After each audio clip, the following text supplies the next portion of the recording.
E aí, tudo bem? A gente está entrando aqui na sua tela para mais um podcast diretamente da sede do Portal Novo Norte, aqui em Palmas, Tocantins, para falar sobre política, sobre carreira, sobre Forças Armadas, porque o nosso convidado de hoje é tenente do Exército, tenente da reserva do Exército e pré-candidato a deputado estadual pelo Patriota aqui do nosso estado. A gente vai falar hoje com Gilberto dos Santos, o mais conhecido como Tenente Gilberto. Muito boa noite, Tenente Gilberto. Seja bem-vindo ao nosso podcast. Vamos bater um papo sobre política? Vamos lá, Pablo. Muito obrigado pelo convite. Estar aqui no seu podcast, né? O Novo Norte. É uma satisfação muito grande. Prazer é todo nosso. Tenente Gilberto, vamos falar então sobre a sua origem, de onde você veio. Fala pra gente. Essa caricatura aqui é fácil de deduzir, né? De onde eu sou. Pablo, eu sou piauiense, né? E eu venho da classe baixa da sociedade, mas fui um lutador e hoje eu pertenço, posso dizer, à classe média brasileira. Muito bom.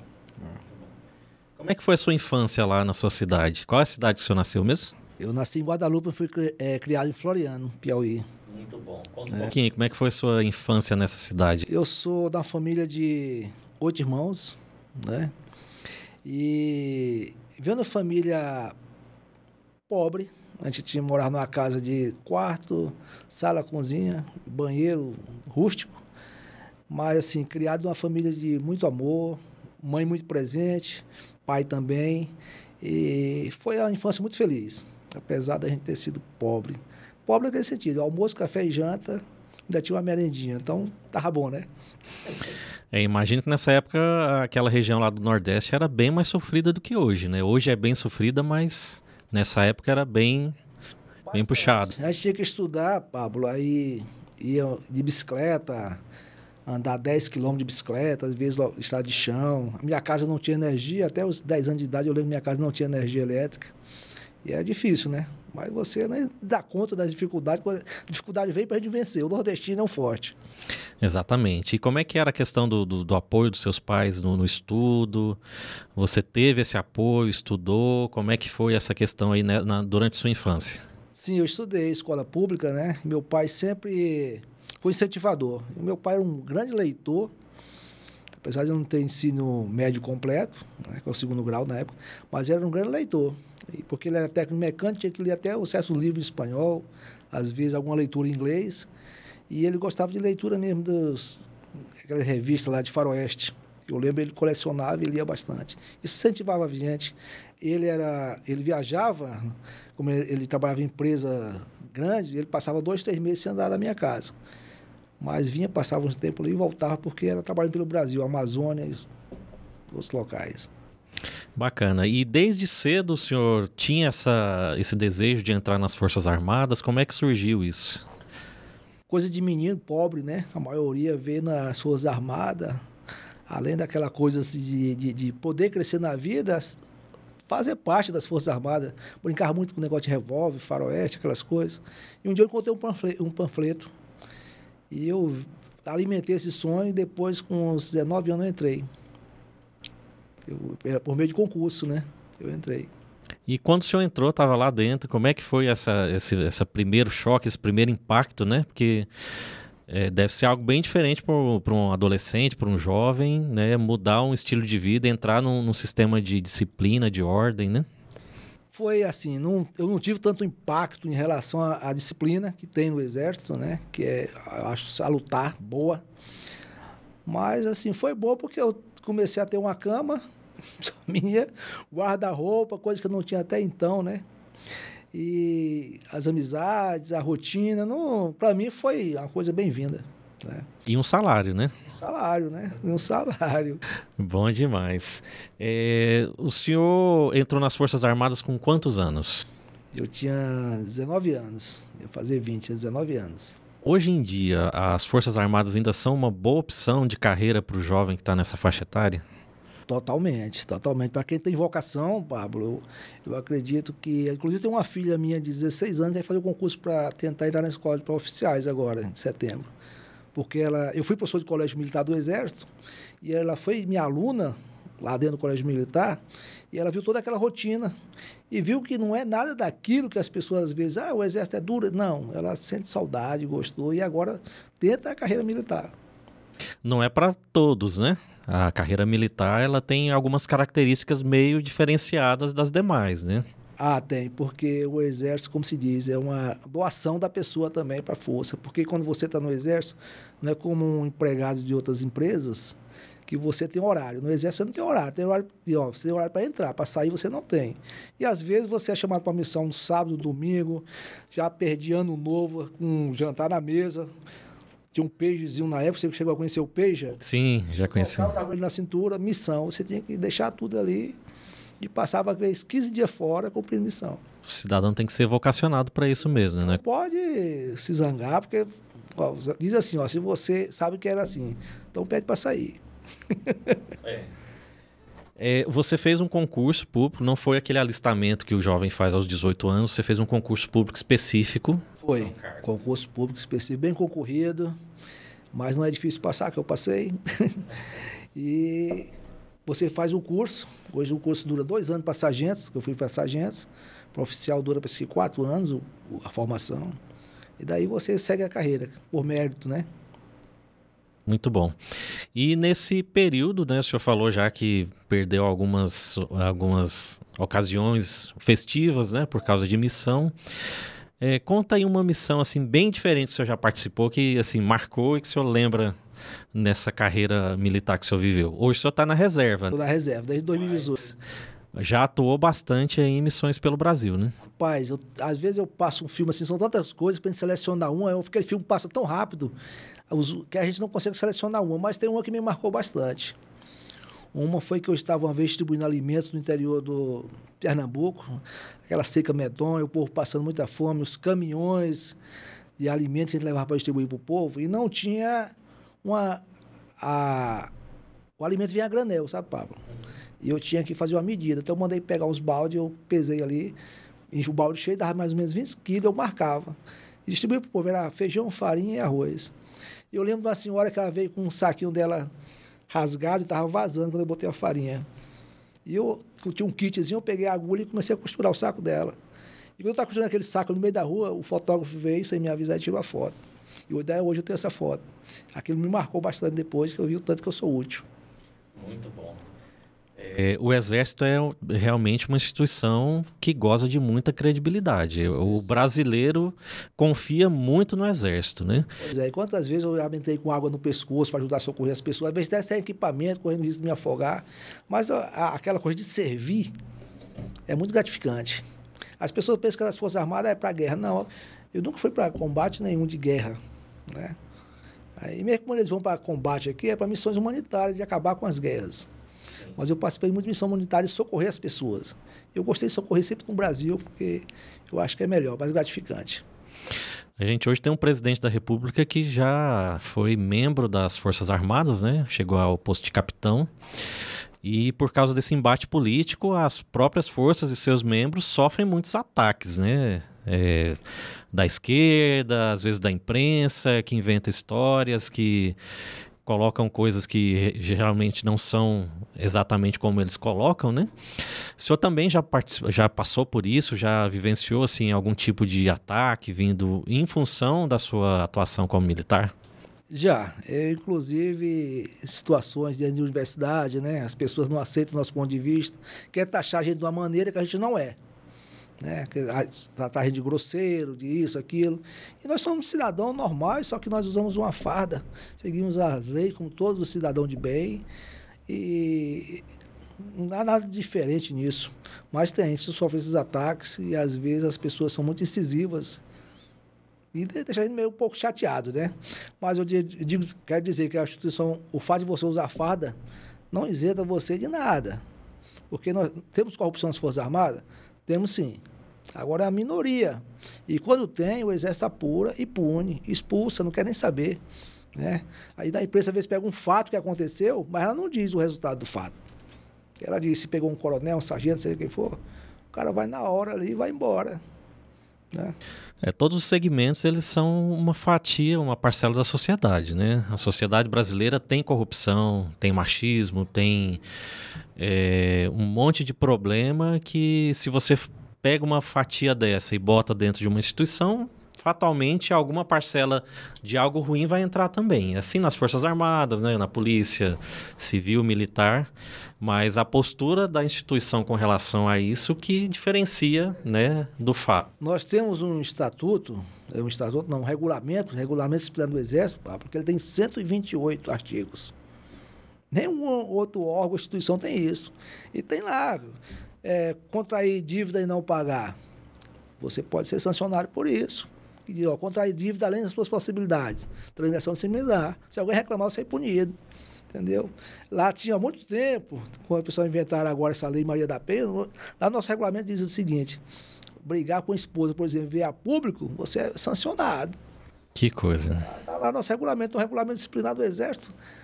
Já adiantava essa situação, então. Eu dizia assim, que é mais fácil você escapar das leis do Novo Testamento do que do RDE do Exército. Muito bom. O senhor já está na reserva hoje, né? 2018, em março de 2018. 2018 passou para a reserva. Eu queria saber, aqui no Tocantins, né? Como é que o senhor veio parar aqui no nosso estado? Foi através do Exército, né? Como é que foi essa experiência? Como é que foi quando o senhor chegou aqui? Eu vim de Recife para cá, já morei em vários estados, né? Mas o último que eu estava era Recife e fui transferido para cá, que sou ofício. Porque chegou um período lá que o Exército, quando você não sai, eles costumam transferir você sem você optar. Então eu fiz a opção pelo Tocantins e caí aqui. Foi gratificante, cheguei, assim, fiquei meio assustado com minha esposa aqui também. Mas por que o Tocantins? Na época o senhor sabia que estava acontecendo por aqui? Tinha alguma informação? Como é que era? Era um estado que eu não conhecia, eu tinha vontade de conhecer. Porque o estado ali fez iniciativa, né? Se eu quero conhecer o Tocantins, faz divisa bem no centro. Se eu quero conhecer o Tocantins, morar um tempo. E tive a satisfação de cair aqui. Geralmente você pede 10 e cai numa daquelas. Eu caí, acho que foi minha primeira opção, caí na primeira. Quando o senhor veio transferido para cá, veio de qual cidade? Vim de Recife. Então já era um pouquinho quente lá, o senhor não teve dificuldade em se ambientar aqui com o nosso clima, né? Como eu morei em Teresina, né? Aqui é a mesma coisa, não tem problema.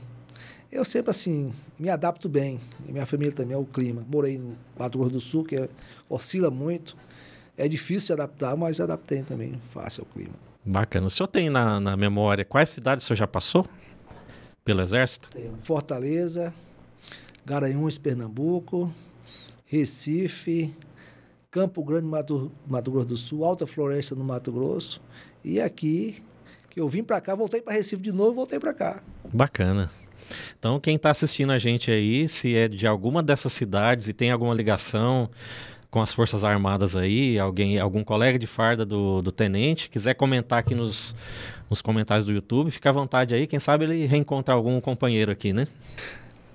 É possível porque muita gente, a gente forma muitos soldados durante os anos dos batalhões, cada batalhão forma 300, 200, ou até 500 soldados.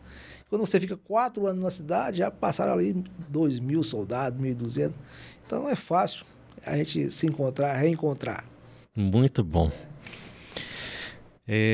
Tenente, o senhor, como eu falei, né, a gente tem um presidente da República que, né, capitão das Forças Armadas do Exército, né, paraquedista. Na sua opinião, o senhor acha que o militar hoje, ele se sente representado pelo presidente Bolsonaro? Mas totalmente representado, porque principalmente o pessoal da ativa. Porque o Bolsonaro, ele, além de tudo, ele sempre foi respeitado por essa classe mais subalterna, de capitão para baixo. Ele sempre foi um defensor da gente, defendia nossos salários, ele até se excedia a ver defendendo a gente. É por isso que ele foi eleito deputado várias vezes, conseguiu eleger o filho vereador, outro deputado senador. Foi em virtude disso, porque em Brasília, no Rio de Janeiro, tem um público muito grande de militar, da ativa e da reserva. E nós nos sentimos bem representados por ele. Então o senhor entrou na reserva, né? Foi para a reserva em 2018. E aí como é que surgiu esse momento de entrar na política, de ter uma mobilização, uma participação na vida política do Estado? Pablo, eu sempre considero que a política é o melhor caminho de resolvermos os problemas da sociedade e melhorar a sociedade. coletivamente. Não tem outro caminho. Outro caminho, a revolução, que também é uma decisão política, mas essa não convém, porque joga qualquer nação num perigo aí, leva anos e décadas para resolver, né? Nós estamos vendo aí o problema da guerra ali na Ucrânia, vemos outros países que têm revolução, que nunca... É difícil tomar o caminho de volta, né? Mas eu sempre fui um político, atuei na Caixa Estudante, quando eu cheguei com 18 anos, eu fui morar na Caixa Estudante, estava tudo bagunçado lá e eu consegui fazer parte da diretoria, brigando mesmo no murro, lá com o pessoal que era considerado da esquerda, que já era direita, naquele tempo, me chamavam de Raul Alfonsin, que era um militar que comandava a Argentina, porque eu tinha um bigodinho. Mas arrumei a Caixa Estudante, saí e fiquei com meu nome muito tempo lá, lembrado como aquele que ajudou a botar ordem na Caixa Estudante. Então, desde cedo já tinha uma vocação para... Tinha uma vocação. E a política foi interessante porque eu despertou quando eu fui para a reserva.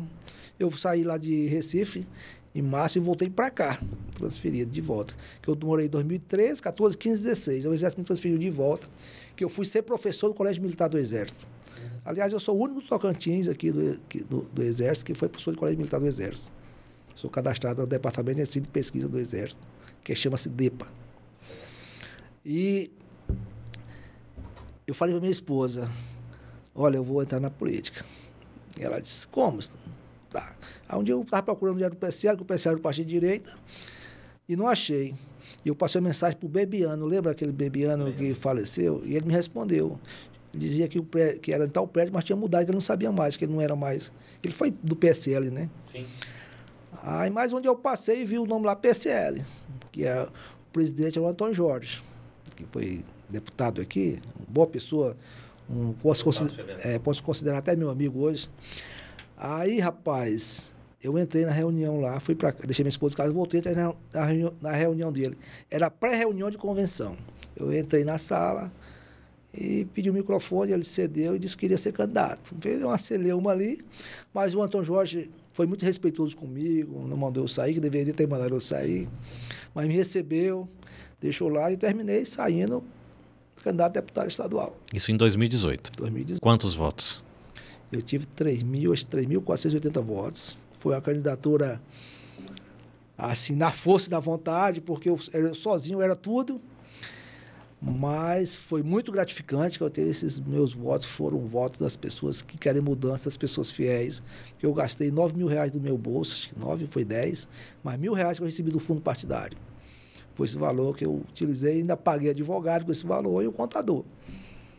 E nessa eleição o senhor teve votos assim em quais cidades, assim, quantas cidades do Tocantins? Porque o senhor estava em Palmas na época, né? Eu fiz um levantamento recentemente e eu até me assustei. Eu tive voto em 112 municípios. Olha só. Teve município que eu tive um voto, mas tive voto em 112 municípios. Foi muito bom, né? Muito bom. Pois é, 112. Muito bom. Para a primeira experiência foi muito bom mesmo. Foi gratificante demais. Eu percebi que as pessoas do Tocantins querem mudança. Muito bom. O senhor hoje está numa pré-candidatura, né? Nós estamos em julho de 2022, para quem está assistindo um pouquinho depois, mas o tenente Gilberto é pré-candidato a deputado estadual aqui no nosso estado, né? Justamente. Fala um pouquinho desse seu projeto, né? E também do seu partido. Como é que é, qual partido que é, o que vocês defendem, se você tem o apoio do seu partido para essa empreitada. Como eu sou bolsonarista, não poderia ser de um partido de direita, que é o Patriota. O nome me empolga, Patriota, né? E eu tive... Vários partidos me chamaram para conversar, umas oferecendo as garantias boas, mas as convicções da gente não pode ceder por troco de dinheiro. Né? Eu sou um idealista, eu sei que muita coisa boa você pode fazer por meio da política e você não pode se render. É o presidente Lincoln que diz, você pode até não vencer, mas tem que ser sincero consigo. É isso que eu procuro manter. Mas o Patriota é um partido formado de pessoas que pensam igual a mim. Nós tínhamos um político lá dentro que era denunciado, corrupção, chegou até ser preso. E eu falei com o presidente do partido, que é o Wallace Silva, disse, Wallace, se você convidar esse cidadão para sair do partido, eu vou para ele. Porque não pode começar errado. E o Wallace falou com o cidadão saiu, foi para outro partido, e eu firmei o passo no Patriota. Muito bom. E o Patriota está firme aí nessa campanha de agora para a presidência também, apoiando o presidente Bolsonaro, né? Presidente Bolsonaro, nós estamos empolgados, nosso grupo não temos nenhum político de mandato, ou que teve mandato, com exceção do nosso pré-candidato a senador, que é o pastor Claudemir, que foi vereador aqui no início, mais ou menos. Inclusive foi até com o governador Vanderlei. Mas eles não tinham mais nenhum vínculo político. Não estou atacando todos os políticos, eu sei que tem políticos bons no Tocantins, mas eu estou dizendo que nós não herdamos nada daquela velha política. O senhor participa também do movimento Endireita Tocantins, né? Fala um pouquinho desse movimento aí, o que vocês estão fazendo para mudar a política aqui no Tocantins? Pablo, eu não viria mais ser candidato. Eu tinha praticamente desistido devido a problemas anteriores, na eleição anterior, devido ao acidente que eu sofri, né? Mas eu sou guerreiro, né? Era porque minha esposa não queria aceitar, com medo, né? Mas o movimento de Tocantins é aquele que coaduna com o meu pensamento, com o meu ponto de vista. Tem pessoas jovens, pessoas da minha idade, né? Eu não sou velho, mas tem pessoas da minha idade. E que tem os mesmos ideais, os mesmos posicionamentos. São pessoas que querem o Brasil melhor, o Tocantins melhor. E esse grupo me animou, me entusiasmou. E da política, o entusiasmo conta muito. É por isso que eu estou com o Movimento em Direito Tocantins. E é um movimento que visa... Ele atua no campo social e no campo político. Eles fazem muitos trabalhos, as pessoas menos favorecidas, mas também atuam no campo político. Por que o senhor acha que está preparado para o mandato parlamentar? Eu me preparei, Pablo, porque esses 32 anos de exército, né, ele me credenciou a desenvolver um cargo político. Porque eu vejo que o maior problema da nossa política é moral e, às vezes, falta de uma boa gestão. E o exército me deu essas duas características. Deu não, reforçou. Trabalhei com gestão dentro do Exército, né? Na área de escolar, e fui presidente de licitações de contratos, um bom tempo, acho que 3, 4 anos. Trabalhei com o pessoal técnico militar. E isso me habilitou a vida política. Além disso, eu sou pós-graduado em Ética e Ciências Políticas, sou formado em Letra, técnico em Contabilidade. Estou querendo concluir Direito agora na Federal, na UFT. E isso vai somando para a gente fazer um bom mandato, né? Mas o principal deles é a capacidade moral que a gente tem, credenciado nesses meus 30 anos de exército. Passei 30 anos no exército sem sofrer uma punição. E sem nunca baixar a cabeça para nenhum chefe quando eu tinha razão. Sempre dando aquela... É por isso sair bem... Tenho mais de 8 condecorações, vários elogios nas minhas páginas. Isso é muito bom quando a gente olha para trás e diz, poxa, realmente eu fui justo, fiz justiça e fiz um trabalho bem feito. Dentro da Assembleia Legislativa, o que o senhor pretende fazer ali? O que o senhor pretende defender? Quais as suas propostas, seus projetos? Eu estou andando na rua e às vezes a gente fala com jovens, pessoas mais de idade. Eu penso assim, qual o principal serviço público que você deseja que melhorasse aqui? O que você espera? Eles dizem, olha, os jovens, as pessoas... Saúde. Melhorar a saúde. Mas é melhorar a saúde, Pablo. É fácil. Fazer gestão, o recurso vem. Nós tivemos aí as pessoas saqueando a saúde pública, né? Os planos de saúde, saqueando tudo. E do Exército, eu trabalhei com isso, gestão de contratos, justamente com a saúde. Eu aprendi a trabalhar com essas tabelas Simpro, Brasíndice, tabela UCO, que é tudo envolvida com a saúde. Trabalhei junto com a AGU, ajudando a melhorar os contratos públicos com as empresas privadas, justamente para diminuir a corrupção, né? Eu trabalhei também no Exército, ajudando a implantar um serviço de auditoria pioneiro, junto com outro capitão, que é uma pessoa, hoje acho que ele está no Rio de Janeiro, e a gente conseguiu fazer um trabalho muito bom, que hoje o Exército ampliou e tem esse trabalho lá dentro de auditoria de saúde. E pode ser aplicado, né? E mais tudo, nós sofremos hoje uma crise moral. Nossa principal crise política no Tocantins é uma crise moral. Eu só preciso que o homem ético ele se baseie nos princípios morais para que ele faça um bom trabalho, né? E seja atuante. Eu sou ético, mas sou moral, mas eu fico lá no canto, não adianta. A política tem que ser, o cidadão tem que ser ativo. Hoje em dia, o cidadão de bem, o cidadão qualificado, ele tem uma certa resistência em entrar para a política, né? Primeiro porque a gente vê quando alguém se elege com boas intenções, não para de sofrer ataques de todos os lados, né? Quem é bem intencionado hoje na administração, ele tende a não durar muito tempo, né? Eu comungo desse seu pensamento, comungava, mas eu quero mostrar para as pessoas, eu quero provar, quero ver de dentro. Eu sou um cara que gosta de desafios. Eu quero mostrar que é possível fazer a coisa séria, com bom resultado. Como eu fiz no Exército.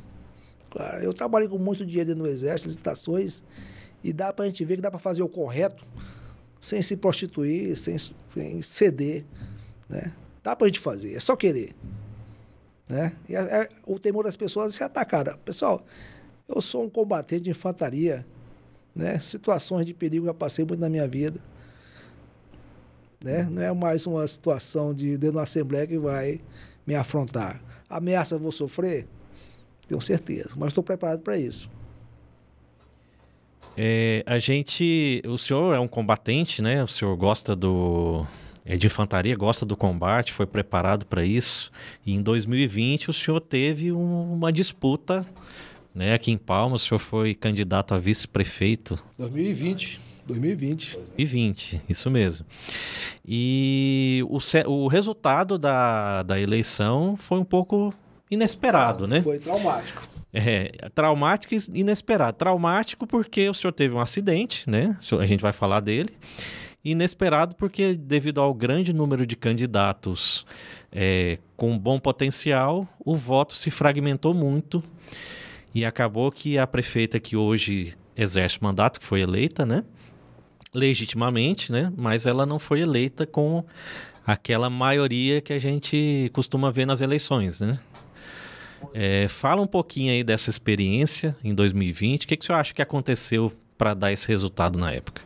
Eu acredito que ali surgiu uma celeuma das urnas aqui. As pessoas foram até da Polícia Federal, vereador reclamando, e eu acho que não foi só porque as pessoas perderam, não. Tinha sentido naquilo ali. Mas, por outro lado, eu acredito que a prefeita adotou a estratégia correta. Acho que ela sabia das abstenções que ia haver. Tinha muitos candidatos e isso facilitou o voto. Na época, até falei com o Barizon, eu não sei se ele me ouviu bem. O senhor Barizon tem que se juntar com alguém retirar a candidatura para a coisa diminuir mais, porque estava muita gente, né? E nós tivemos muita abstenção. Terminou quem teve a estratégia melhor sendo eleito, que foi a prefeita. Ela foi mais eficaz na estratégia dela. E nesse ano, né, o senhor sofreu um atropelamento, né, no primeiro dia de campanha. Como é que foi isso? Comecei a campanha empolgado com o Barizon. Nós estávamos na Avenida Taquarato, lá no Taquarato, né? E, infelizmente, o ônibus avançou e eu não vi. Eu estava parado e me encolheu, né? Me arremessou longe. A sorte, Pablo, é que eu apaguei tudo, mas não dormi, né? Eu não desmaiei. E eu sabia que o ônibus vinha, ainda quando eu estava voando no ar, eu raciocinei ver a posição que o meu corpo ia cair. Eu poder rastejar para me livrar do esmagamento. E eu caí justamente na posição pro meio fio. E ali, quando eu bati no chão, eu já saí igual a lagartixa, né? Rápido, o ônibus pegou meu pé. E aí quebrou 12 ossos do meu pé, o para-brisa disse que rachou, quebrou traumatismo aqui craniano. Aí... E esse fato foi notícia nacional na época, né? A gente, inclusive, no portal cobriu, né? Colocou as cenas lá do resgate. Eu escapei por milagre e eu disse assim, se eu não morri, é porque Deus tem uma missão para mim. Eu espero qual vai ser essa missão, né? Estou vivo. Em 2018, o Tocantins, na maioria, né, dos seus eleitores, votou a favor do presidente Jair Bolsonaro, né? O senhor acha que o Tocantins ainda é Bolsonaro hoje, em 2022? Acredito que Bolsonaro tem maioria aqui. Em 2018, ele ganhou por mínimo, não foi no primeiro turno? Depois perdeu também pelo mínimo no segundo turno. E ele perdeu porque certas pessoas, eu acredito, que foram eleitos, uma só ou duas, declarou bolsonarista no segundo turno. E já teve um peso, que quem viu, porque aqui não teve nenhum político eleito no Tocantins que se disse ser bolsonarista. Até uns que estavam no PSL se vestiam de vermelho. E eu reclamava, porque você não usa outra cor? Não, vermelho. E defendia a esquerda no palanque. Então, foi o povo mesmo que deu o voto a Bolsonaro. Não foi por meio de políticos. Porque só teve uns 3 políticos de cidades pequenas aqui que declararam voto a Bolsonaro. Foi o prefeito Carrasco Bonito, o político lá de Paraíso e o outro que eu não lembro o nome da cidade. Foi esses 3 somente. Então não está muito diferente de hoje, né, Tenente? Porque qual que é o deputado estadual hoje bolsonarista aqui da Assembleia? Nenhum. Nenhum se declara, né? Acho que eles estão esperando o segundo turno para ver se sai de cima do muro. Nenhum. Tá difícil, viu? O senhor se engaja bastante nas manifestações de rua aqui que acontecem na nossa região? Como é que é essa história? Eu sempre vou, só que eu sou limitado porque eu sou da reserva remunerada. Certas coisas que eu não posso extrapolar. E nem devo, como cidadão, extrapolar. Porque a gente que está nessa situação, a gente tem que manter o controle, né? Diz, ó, quem está comandando uma grande população tem que manter o controle. Então você coloca em xeque todo mundo, né? Leva para onde não deve. Tem que raciocinar nas atitudes. Mas eu procuro participar de todas. Sou atuante nas redes sociais. Eu já ataquei bastante o STF. Já pensei, amanhecer o dia ali, a Polícia Federal batendo na minha porta. Eu me levando para o quartel ser preso. Já recebi ameaça de ser preso, né? Não foi para o meu chefe militar, mas para a pessoa que estava na reserva, que tem um cargo alto. E eu fiz, como a pessoa não tinha aquela condição de me levar preso, eu fui debater com ela e ela depois sumiu. Como militar da reserva, o senhor ainda está sujeito a alguma penalidade ou que tipo de influência ainda a força tem na sua vida como militar da reserva? O regulamento do Exército, ele mantém-se ativo para quem está na ativa e para quem está na reserva. O que muda é que eu posso fazer um posicionamento político, agora mais livre.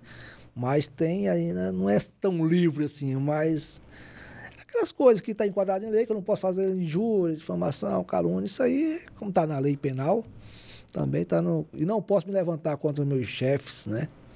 Contra os generais comandantes e tal. Eu posso ser indireto, mas direto jamais. Certo. E o próximo 7 de setembro, né? O que o senhor espera que vai acontecer? Né, algumas manifestações já convocadas aí para o 7 de setembro em Brasília, Rio de Janeiro, São Paulo. O que o senhor acha que vai rolar nesse 7 de setembro agora? Pablo, só vem confirmar o que a gente já sabe, que Bolsonaro é a maioria. Mais uma vez, as pessoas, se forem à rua, vão comprovar que nós somos 70% ou mais de bolsonaristas. Bolsonaristas não, patriotas que apoiam o Bolsonaro. E os órgãos de pesquisa sabem disso. Agora eu fico assim pensando até que ponto os órgãos de pesquisa vão manter essas mentiras, essas pesquisas. Quem está por trás e quem favorece. Favorece eu sei, agora quem está por trás.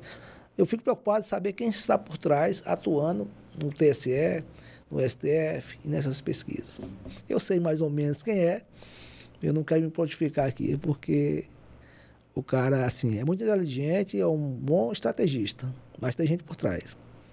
O senhor vai entrar na disputa para uma cadeira na Assembleia Legislativa e eu quero perguntar para o senhor se hoje, na sua opinião, as pessoas que ocupam, né, a vaga de deputado estadual aqui no nosso estado estão fazendo o papel que deveriam fazer. Jamais. A primeira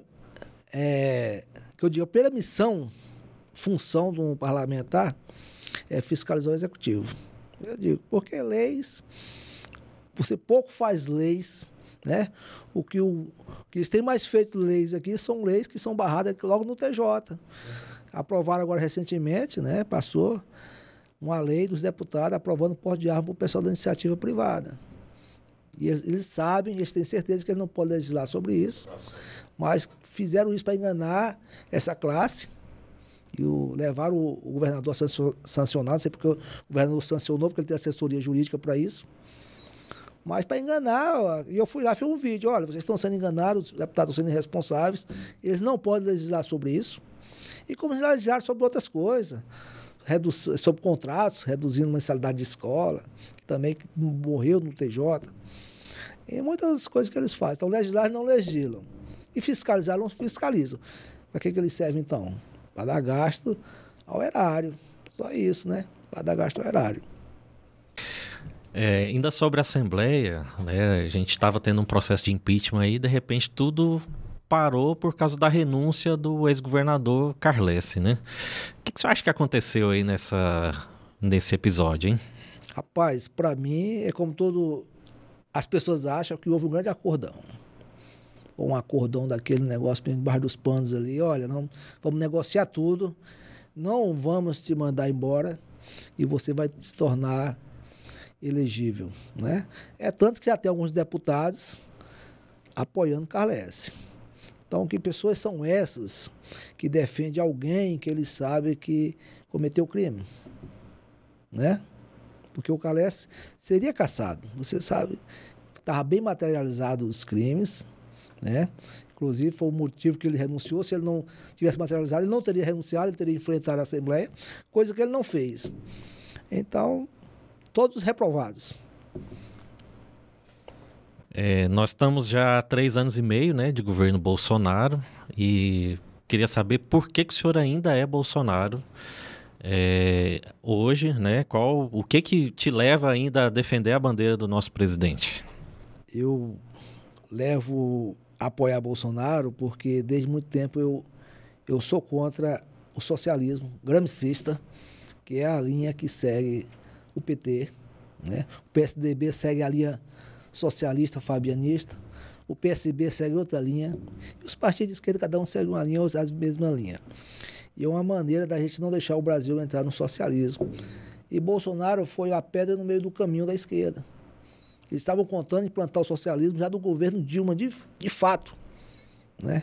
Quando a Dilma falou que ia nomear os interventores em cada órgão público, era o checkmate, transformando esse país no socialista. Mas foi o Eduardo Cunha, o Temer e outros que atrapalharam ela, né? Não, peraí, vamos retomar esse negócio aqui, porque se cair, não sabe qual vai ser o fundo do poço que a gente vai chegar.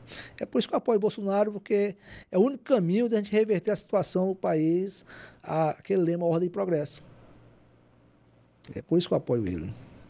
Certo. Tenente, vou falar agora alguns temas, né, e quero a sua opinião, né, o que o senhor acredita, o que o senhor defende sobre eles, tá? De uma forma bem resumida. Primeiro tema, aborto. Esse tema é muito polêmico, eu não gostaria que ele fosse debatido em eleições, como aconteceu uma vez que Dilma pautou a candidatura dela todinha em cima do negócio de aborto, ficou e não levou ao crescimento do país. Como está regulada a nossa legislação, Pablo, está muito bom. Também eu considero que está muito bom. Não precisa mexer nisso, então. Não precisa mexer, né? Não precisa mexer. Se mexer, que não piore. Tem que mandar esse recado lá para o STF, né? Pois é, não pode. Drogas. Sou totalmente contra a legalização de drogas. As drogas como é hoje o álcool, o cigarro já está sendo proibido, acho que vai terminar sendo também, porque a droga, ela pode até dizer assim que traz lucro, tal, mas o que o Estado vai investir depois para recuperar essas pessoas é um valor muito grande. Vê lá como está em São Paulo. A minha esposa esteve lá em São Paulo, passou naquela praça lá onde o pessoal fica, lá nas ruas. Ela disse que é uma coisa surreal. E as pessoas não conseguem mais ser recuperadas. Pode internar, pode fazer o que for, e o Estado está gastando. Ali é um tijolo quente que a sociedade não sabe mais o que faz. O prefeito não sabe mais o que faz, o governador não sabe o que faz, a sociedade não sabe o que faz. Não tem recuperação. Imagine se liberar. E as pesquisas eleitorais? É outra coisa também que a gente tem que repensar, porque os nossos institutos, eles não são confiáveis, né? Quando o Datafolha disse que em 2018 que Bolsonaro talvez não passasse nem para o segundo turno, né? Você lembra? Então, e o Datafolha hoje, ele quer ser o melhor estudo de pesquisa do Brasil, como surge o IPESP, que é lá de Pernambuco, que tem seus membros lá dentro da Universidade Federal de Pernambuco, que são petistas exacerbados, que fazem parte de órgãos de pesquisa. Você não pode confiar. São tendenciosos. STF. O STF é um problema, né? E eu tenho alguns professores na Universidade Federal, que a gente conversa informalmente, e ele diz assim, olha, o que ele está me ensinando é uma coisa, mas o STF é outra. Porque você vê a legislação do direito, a Constituição, ele pega aquilo lá. Mas chega o STF, está tudo por fora, ele se coloca acima. Então não tem estabilidade jurídica, institucional nenhuma. O cidadão está à mercê do STF. O STF está descendo para atuar no cidadão lá que tem que ir para a justiça comum. Né? Não tem o devido processo legal, não respeita prazo, não respeita nada. Então nós estamos com a ditadura do judiciário. E a posição do Senado diante desse cenário aí? Para mim, o Senado se tornou refém do STF. O que aconteceu agora por voto impresso? Chegou lá o ministro Barroso, foi noticiado isso, que ele fez pressão em cima de certos parlamentares denunciados ou com processo para que não aprovasse o voto impresso, que havia sido aprovado lá na época. O governo Lula disse que foi até uma conquista, né? Você lembra? E depois aí veio de novo, entrou na polêmica e o STF veio atuar para não aprovar esse voto. É deprimente que nós temos tantos senadores omissos, tantos senadores presos nas ameaças, que a gente sabe o que está acontecendo e quando deveria ser atuante. Né? Porque levar a cassação de ministros do STF não é nada mais do que o que está previsto nas leis, na Constituição, nas nossas normas. Está previsto lá. Leva, analisa, se tiver comprovado, caça. Como tem muita gente já comprovado que cometeu crime, deveria ter sido caçado. Mauro Carlesse. Mauro Carlesse é um problema, né? E ele está vindo de novo, né? Agora é candidato a senador, né? Pré-candidato ao Senado. Pré-candidato, já lançou. Rapaz, eu acho que ele passa um recado muito grande para a sociedade. Vai dizer que a sociedade tocantinense não tem o valor, não dá o valor para o seu voto, ou gosta de ser seu próprio carrasco. Reeleger Carlesse da situação que ele saiu, ele dá um recado muito grande para a sociedade, dizer que a sociedade merece sofrer. Eu não acredito que ele seja eleito, que o povo não vai fazer isso. Não estou dizendo para ninguém votar nele, não. Estou dizendo que as pessoas não vão avalizá-lo mais uma vez. E o governador Wanderlei Barbosa? Olha, meu partido passou a apoiar o candidato Wanderlei Barbosa. Decisão majoritária. E nós estamos lá. Por enquanto, não temos denúncia nenhuma contra o governador Wanderlei. Meu partido está lá apoiando ele e eu não posso dizer que não estou apoiando, porque eu estou dentro do partido, não é isso? Mas o que acontece, Pablo? Se eu for eleito, não quer dizer que eu vou ser da parte do Wanderlei, eu vou ser da parte da lei, da parte do povo. Vou fiscalizá-lo, porque esse movimento de direita Tocantins, a minha candidatura é uma candidatura coletiva. Eu já falei, se eu for eleito, eu vou criar cadeiras temáticas dentro do meu gabinete lá, dizer, ó, que essa parte aqui é só para cuidar das licitações. E nós vamos fazendo ali por sorteio algumas licitações e olhar cada um minuciosamente. Meu amigo, teve coisa errada, a gente manda o Ministério Público, né, leva para a tribuna, leva para a imprensa, para que sejam tomadas as providências. Na sua opinião, Tocantins tem jeito? Eu costumo dizer que o Rio de Janeiro levou 300 anos para chegar na situação que chegou, né? E a desses, os funcionários públicos estavam recebendo cesta básica. Você lembra, né? Como pagamento, que não tinha dinheiro para pagar. Nós só temos 30 anos. Recebemos um estado saneado, só que o Tocantins foi ao fundo do poço em menos de 30 anos, né? Porque aquele sonho lá do estadista, né? Que é o Siqueira Campo, ele disse, olha, fazer um Tocantins grande, criou o Tocantins para isso. Ele começou, mas se perdeu. E se perdeu por quê? Por falta de qualidade moral nos homens que passaram a envergar um cargo político.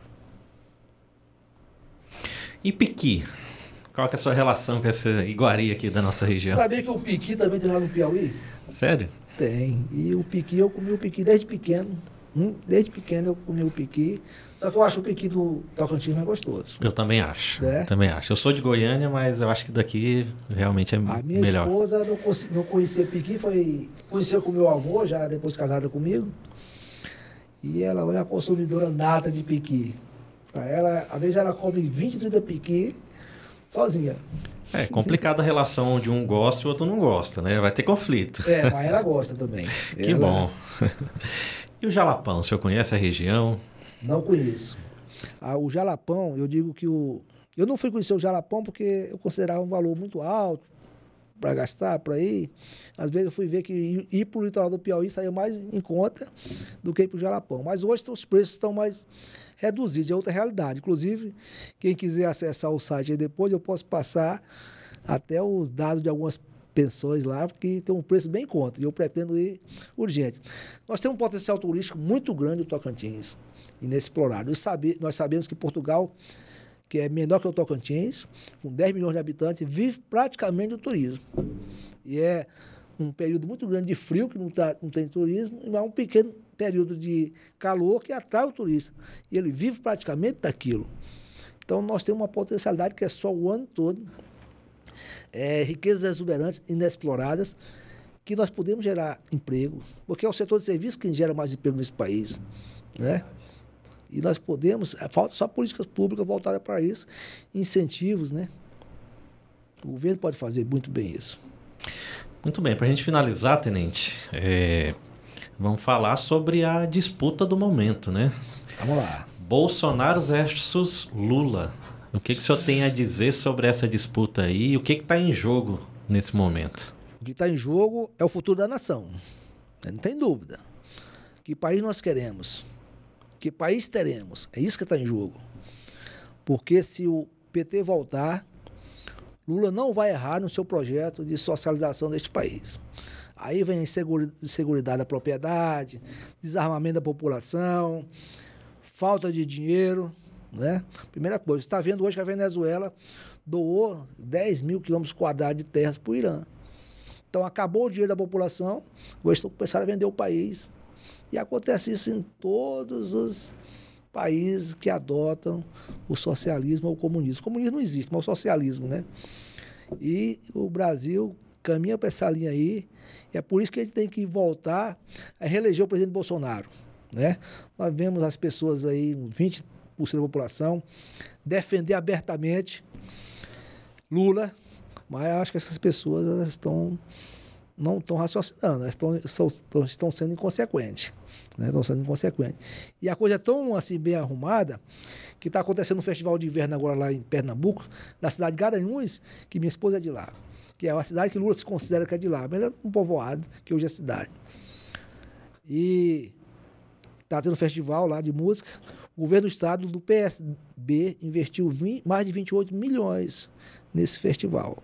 Então ele levou praticamente somente cantores esquerdistas com a obrigação de malhar Bolsonaro durante seu show. Subir no palco e dizer, ó, Bolsonaro, levar aquela musiquinha Lula lá, mostrar a bandeira, é obrigado o artista a fazer isso. O único que eu não vi fazer foi o Jota Quest. Eu não sei se ele levou a punição ou teve o dinheiro cortado, mas não se manifestou. Mas os demais estavam fazendo do palco comício mesmo, né? Aquela coisa de militância exacerbada. 28 milhões gastos. E quando é um cantor que não se considera de esquerda, e nem se considera Bolsonaro, o fato de ele não ser de esquerda, a justiça vai lá e diz, olha, 200 mil reais é caro, 300 mil reais é caro, vem em cima. Né? E veja, 20 dias de show gastando 28 milhões de reais, dá mais de 1 milhão e 400 por dia. E o que foi gasto. E a justiça não se manifestou. Então, nós temos isso e um judiciário totalmente partidário. E dificulta. É por isso que Bolsonaro neles, mais uma vez, para a gente não entregar esse país à escuridão. Muito bom, Tenente Gilberto. Quero agradecer a sua participação aqui no nosso podcast. Desejo muito boa sorte na sua caminhada, na sua luta até a Assembleia Legislativa, né? Que o senhor tenha sucesso e traga muitas felicidades para o nosso povo. Pablo, muito obrigado pelo convite. Obrigado a todos que vão nos assistir, estão nos assistindo. E quero dizer que conto com você para fazer desse país um país grande, uma nação grande, baseada na ordem e progresso, né? E você vem lutando também, um lutador. E muito obrigado mesmo por ter me recebido. Obrigado. É isso aí. Se você gostou desse material, deixe seu like, Comente alguma coisa aqui nos comentários do YouTube, faça sua inscrição também nesse canal e ative as notificações. Isso ajuda muito o nosso trabalho. Ative as notificações porque sempre que a gente tiver um novo material, um novo vídeo, o YouTube vai te entregar a notificação, tá? Um abraço a todos e até a próxima.